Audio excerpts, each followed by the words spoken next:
तो आइए जानते हैं क्रिप्टो करेंसी मार्केट के कुछ लेटेस्ट अपडेट और जानेंगे कि अगर बिटकॉइन 1% डाउन जाता है तो मार्केट पर क्या असर पड़ता है। तो सबसे पहले बात कर लेते हैं जो हमारे टॉप 5 कॉइन्स हैं उनके प्राइसेस के बारे में बात कर लेते हैं कि उनका क्या चल रहा है। तो सबसे पहले बिटकॉइन की बात करें तो बिटकॉइन 97,500 डॉलर के आसपास ट्रेड हो रहा है और 1% डाउन है। कल ये 96,000 डॉलर के आसपास ट्रेड हो रहा था, 1% से ज्यादा गिर के।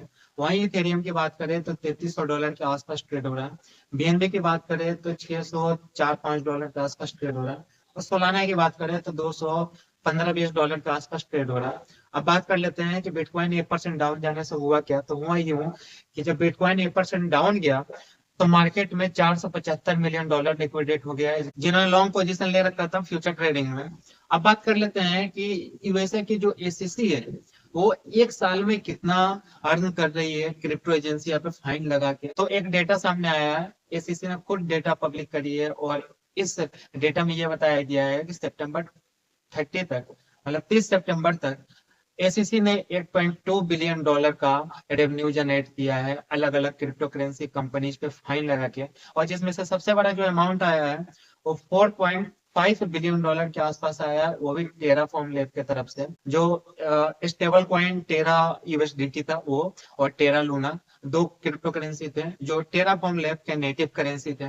तो उनके तरफ से आया है जिनके चलते मार्केट में इतना बड़ा क्रैश देखने को मिला था। और जो लूना कॉइन की प्राइस थी वो लगभग $100 से $0 के आसपास आ गया था, यानी कुछ सेंट्स में आ गया था और एक सेंट्स के बराबर वैल्यू नहीं रही थी और काफी ज्यादा मार्केट गिर गया था, लगभग 100% से नीचे चला गया था। तो एसीसी ने यह बताया कि सबसे बड़ा जो प्रॉफिट आया है वो टेराफॉर्म लैब के तरफ से आया है और बाकी अलग अलग कंपनियों पे जो फाइन लगा के और सेटलमेंट के थ्रू उन्होंने जो अर्न किए हैं वो 3.75 बिलियन के आसपास किए हैं। और एसीसी का जो इतना बड़ा रेवेन्यू है वो गैरी गैंसलर का जो क्रिप्टो कंपनीज की तरफ अप्रोच था, काफी सख्त रवैया था, उसके चलते हुआ है।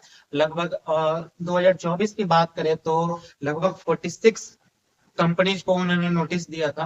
और काफी पे तो अभी लॉ सूट चल ही रहे हैं, काफी को नोटिस भी दिया गया है कि वो सिक्योरिटी सेल कर रहे हैं क्रिप्टो करेंसी के नाम पे। और हो सकता है कि गैरी कैंसलर को पद से हटाया जाए और ये न्यूज कंफर्म है कुछ दिनों में शायद हट जाए और उनकी जगह कोई और लेगा। तो देखा जाएगा कि जो अगला एसीसी का जो चेयरमैन होगा, ये चीफ होगा, उसका रवैया क्या रहेगा क्रिप्टो कंपनीज की तरफ। आगे बढ़ते हैं, जो अगली खबर है वो इंडिया की तरफ से। इंडिया की जो रिजर्व बैंक है वो सीबीडीसी प्लान पे वर्क कर रही है और काफी इफेक्टिवली वर्क कर रही है। और ऑलरेडी इन्होंने 3 कंट्रीज के साथ एग्रीमेंट भी तैयार कर लिए हैं जिसमें श्रीलंका, नेपाल और भूटान है। और साथ में यूएई के साथ भी बातचीत चल रही है कि ये जो जितने भी क्रॉस बॉर्डर पेमेंट्स हैं उसको कैसे हैंडल किया जाए और सीबीडीसी प्लान वर्क कैसे करेगा। तो इस पे काफी अच्छा खासा रिसर्च चल रहा है रिजर्व बैंक ऑफ इंडिया का। और साथ में जो ब्रिक्स कंट्री का जो डी डॉलराइजेशन का जो फॉर्मूला चल रहा है कि वो अपना क्रिप्टो करेंसी लॉन्च करेंगे स्टेबल कॉइन, ताकि ताकि डॉलर से डिपेंडेंसी हट सके इंटरनेशनल पेमेंट्स या इंटरनेशनल ट्रेड के लिए, पेमेंट करने के लिए। तो देखते हैं ये सारा वर्क कैसे करेगा। और ऐसा रिपोर्ट है कि लगभग 143 कंट्री जो है वो सीबीडीसी प्लान पे अभी वर्क कर रही है। तो देखते हैं कि इंडिया कब तक ये अपना जो प्लान है वो एग्जीक्यूट कर पाता है। वीडियो खत्म करने से पहले कुछ डिस्कस कर लेते हैं। हो सकता है कि मार्केट अभी करेक्शन पे जाए क्योंकि काफी ज्यादा वोलेटाइल चल रहा है मार्केट अभी। और जो ट्रम्प का जो इलेक्शन हुआ था उसके बाद जो मार्केट ने रफ्तार पकड़ी थी, उसके बाद मार्केट अभी तक तो इंक्रीजिंग फेज में ही थी।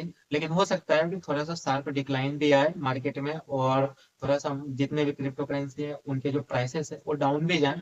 तो देखभाल के ट्रेड करें और देखते रहिए मार्केट में।